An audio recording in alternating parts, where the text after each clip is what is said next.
Hello hello friends. ఇ- ఇది రెలిపి అని ఆర్ఎన్ఎఫ్ఏ company AEPS services. దీంట్లో కొంచెం బెటర్గా అప్లికేషన్స్ ఎక్స్ట్రా ఉంటాయి. ఇక్కడ వాలెట్లో 2 వాలెట్స్ ఉంటాయి. ఒకటి ఏఈపిఎస్ వాలెట్ అంటే మనం ఫింగర్ ప్రింట్ ద్వారా విత్డ్రా చేసినవని దీంట్లోకి వస్తాయి. పీజీ వాలెట్ అంటే ఇది ఓన్లీ మన దాంట్లో ఎక్స్ట్రాగా క్రెడిట్ కార్డు ద్వారా స్వైపింగ్ మిషన్ లేకుండానే మనీ తీయవచ్చు అనమాట. తీసి మనం ఎవరి అకౌంట్ కాబడితే వాళ్ళ అకౌంట్కి ట్రాన్స్ఫర్ చేయొచ్చు. ఆ మనీ ఓన్లీ పీజీ అకౌంట్లోకి వస్తాయి. ఇది మెయిన్ బ్యాలెన్స్. దీని ద్వారా మన రీఛార్జెస్, పాన్ కార్డ్స్ దీని ద్వారా చేసుకోవచ్చు. ఇంకా స్క్రీన్కి వస్తే డిఎంటీ అంటే డొమెస్టిక్ మనీ ట్రాన్స్ఫర్. ఏదైనా మన అకౌంట్కి మనీ ట్రాన్స్ఫర్ చేసుకోవడానికి ఫెసిలిటీ అనమాట ఇది. మొబైల్ నెంబర్ లేదా అకౌంట్ నెంబర్ని ఎంటర్ చేసి ఫస్ట్ మనం కస్టమర్ని యాడ్ చేసుకుంటాము. బెనిఫిషరీని యాడ్ చేసుకొని అతనికి ఎంత కావాలంటే అంత మనీ ట్రాన్స్ఫర్ చేస్తాము. అది domestic money transfer. Next AEPS, balance enquiry, withdraw, mini statement. దీంట్లో సపరేట్గా ఇచ్చారు. అంతకుముందు దాంట్లో అన్నీ ఒకే దాంట్లో ఉంటాయి. బ్యాలెన్స్ ఎంక్వైరీ క్లిక్ చేస్తే ఆప్షన్ ఓపెన్ అవుతుంది. ఆధార్ నెంబర్ ఎంటర్ చేయాలి. కస్టమర్ది మొబైల్ నెంబరు లేదా ఎవరో ఒకరు మొబైల్ నెంబర్ ఎంటర్ చేయాలి. సెలెక్ట్ బ్యాంకు, ఏ బ్యాంక్ అయితే ఆ బ్యాంకు సెలెక్ట్ చేసుకోవాలి. డిస్క్రిప్షన్ అంటే ఏదో ఒకటి ఊరకట్లాగా టైప్ చేయవచ్చు.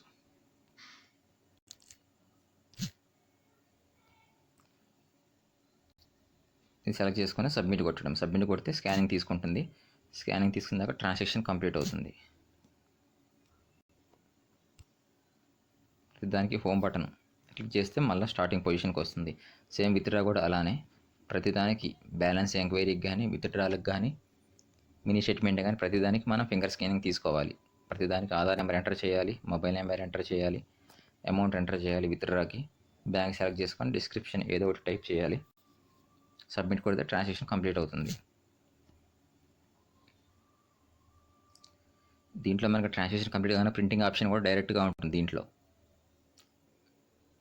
ప్రింటర్ కనెక్షన్ చేసుకుంటే మొబైల్కి బ్లూటూత్తో డైరెక్ట్గా ప్రింట్ తీసుకోవచ్చు. సిమిలర్లీ మినీ స్టేట్మెంట్ కూడా వస్తుంది. Next deposit services, ICICI bank deposit కూడా ఉంది దీంట్లో, ఎక్స్ట్రా ఫీచర్ అనమాట. దీనికి కూడా మీకు కమిషన్ వస్తుంది డిపాజిట్ చేసినప్పుడు. అకౌంట్ నెంబర్ ఎంటర్ చేయాలి, మొబైల్ నెంబరు, అమౌంట్ ఎంటర్ చేయాలి.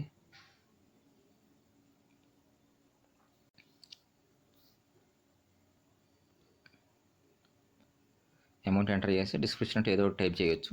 ఓటీపీ వస్తుంది. ఆ ఓటీపీ ఎంటర్ చేసి మనీ ట్రాన్స్ఫర్ చేయడం అనమాట. ఇది మనం ఐసిఐసిఐకి మనం డిపాజిట్ కిందకి వెళ్తుంది, ట్రాన్స్ఫర్ కిందకి వెళ్ళదు. అది ఛార్జెస్ మీకేం పడవు, మీకే రిటర్న్గా కమిషన్ కూడా వస్తుంది ఐసిఐసిఐ డిపాజిట్ చేస్తే. ఆ డిపాజిట్ ట్రాన్సాక్షన్ లిస్టు ఇక్కడ ఉంటుంది లెడ్జర్లో. పేటిఎం, మొబిక్విక్ కూడా మనం మనీ లోడ్ చేయొచ్చు. మన ఏఈపిఎస్ మనీ వాలెట్లో మనీ ద్వారా మొబైల్ నెంబర్ ఎంటర్ చేసి అమౌంట్ ఎంటర్ చేసి ఓటీపీ వస్తుంది. ఆ ఓటీపీ ఎంటర్ చేస్తే ఆ వాలెట్కి మనీ ట్రాన్స్ఫర్ వెళ్తుంది. దీనికి కూడా మీకు కమిషన్ వస్తుంది. అంటే పేటిఎం, మొబిక్విక్ వాలెట్ లోడ్ చేయడం ద్వారా కూడా మనీ మీకు కమిషన్ వస్తుంది.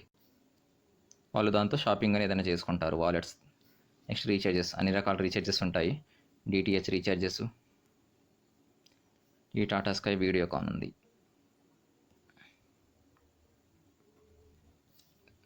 సిమిలర్లీ రీఛార్జెస్ కూడా ఉంటాయి, అన్ని రకాల రీఛార్జెస్. ఈ రీఛార్జెస్ ఓన్లీ సపరేట్ స్టేట్మెంట్. దీంట్లో ఒకటి చూసారా మీరు, ప్రతి సపరేటు ట్రాన్సాక్షన్కి దానికి సపరేట్ ట్రాన్సాక్షన్ లిస్ట్ ఉంది. ఇక్కడ లెడ్జర్ ఉంది డిపాజిట్కి, ఏఈపిఎస్కి ఏఈపిఎస్ లెడ్జర్ ఉంది, రీఛార్జెస్కి రీఛార్జెస్ స్టేట్మెంట్ ఉంది. ప్రతిదానికి సపరేట్ స్టేట్మెంట్ లిస్ట్ ఉందన్నమాట. నెక్స్ట్ పీజీ సర్వీసెస్ అంటే క్రెడిట్ కార్డు యూజ్ చేసి వితౌట్ మనీ, స్వైపింగ్ మిషన్ లేకుండానే మనం ఓటీపీ ద్వారా మనీ తీయొచ్చు అనమాట. మనీ ట్రాన్స్ఫర్ చేయొచ్చు అదే మనీని. డెబిట్ కార్డు కూడా తీయొచ్చు, కాదు డెబిట్ కార్డుకి ఛార్జెస్ ఎక్స్ట్రా పడతాయి. క్రెడిట్ కార్డుకి అయితే 1.5తో అయిపోతుంది ట్రాన్సాక్షన్, 1.5% పడుతుంది. అమౌంట్ ఎంటర్ చేయాలి, మొబైల్ నెంబర్ కస్టమర్దే ఎంటర్ చేయాలి, ఈమెయిల్ ఐడి ఫార్మాలిటీ కోసం ఏదో ఒకటి ఎంటర్ చేసి ఓటీపీ వస్తుంది ఒక 2 టైమ్స్. ఓటీపీ ఎంటర్ చేస్తే మనీ ట్రాన్స్ఫర్ అయిపోతుంది. అది క్రెడిట్ కార్డ్ ఆప్షన్.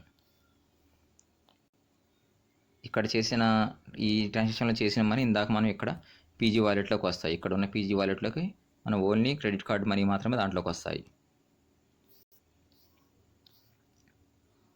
ఆ పీజీ ట్రాన్సాక్షన్ది లిస్టు ఇక్కడ ఉంటుంది. ఇక్కడ వీ లెడ్జర్ అంటే టోటల్ లెడ్జర్ లిస్ట్ ఉంటుంది. డేట్ సెలెక్ట్ చేసుకోవాలి. ట్రాన్సాక్షన్స్ లిస్ట్ వస్తుంది.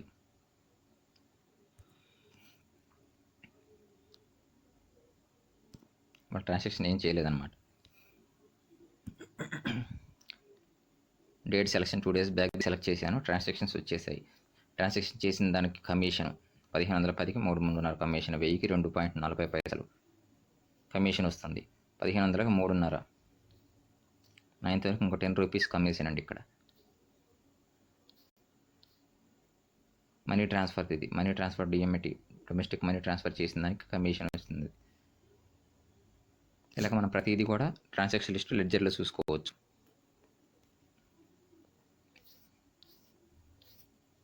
ఇంకా క్రెడిట్ స్టేట్మెంట్ అంటే credit card bill statement, video tutorials దాంట్లో ఉంటాయి. Contact number sir. ఇంకా home button, wheel edges, all edges ఇక్కడ చూసుకోవచ్చు. వీడియో ట్యూటోరియల్స్ కూడా చూసుకోవచ్చు. ఇంకా లాగౌట్ అవుతున్నాను. Thank you sir.